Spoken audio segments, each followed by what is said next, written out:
I am the daughter of 2 pastors. I have a strong moral core. I was trained to read and understand the Bible, and I will tell you this: there is nothing about the decision to eliminate access to abortion care that is grounded in anything other than cruelty. I am the daughter of 2 pastors.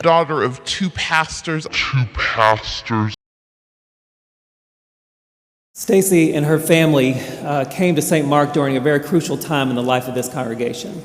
It was at the height of the AIDS epidemic, when many people that lived right around this neighborhood, many of you know a lot of folks that, and were here at that time, were dying of AIDS. And St. Mark was one of the only churches in town that was willing to do funerals for people who had died of AIDS.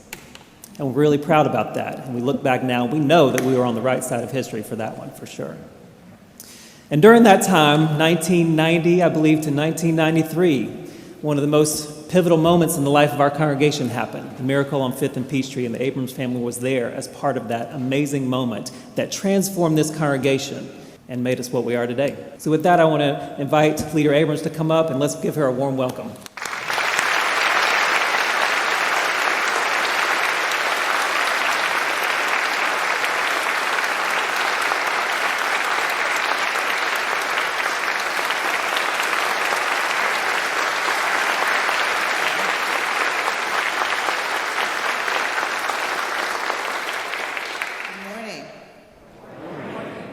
I bring greetings from my parents, the Reverends Carolyn and Robert Abrams. When we moved here in 1989, it was when my parents accepted their call to ministry, and they told us they were going to move us from Gulfport, Mississippi to Atlanta, Georgia. When my parents were looking for our church home, we had converted to Methodism when I was 12, but we had always attended a church that was predominantly African American.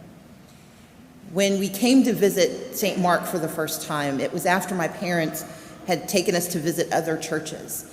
And this is not a community that lacks for churches, that lacks for Methodist churches, that lacks for a spirit of giving, but there was something different about St. Mark. As a young person, I watched this congregation that looked nothing like my expectations live the gospel I had been raised to believe. Growing up in southern Mississippi, there are conversations you don't have. You don't talk about homosexuality, you don't talk about identity, you don't really spend a lot of time talking about the complicated conversations that face us every day. And so I'd grown up not having discussions about these issues. Not because my parents said they wouldn't talk about it, it just didn't come up.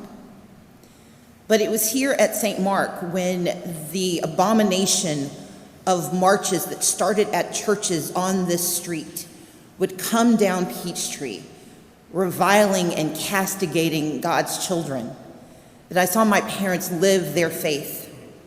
When my parents and the other members of this congregation came together and we stood out on those steps holding up signs in retribution to those who were trying to take away God's grace, and we said, God loves gays, God loves you, you are welcome here.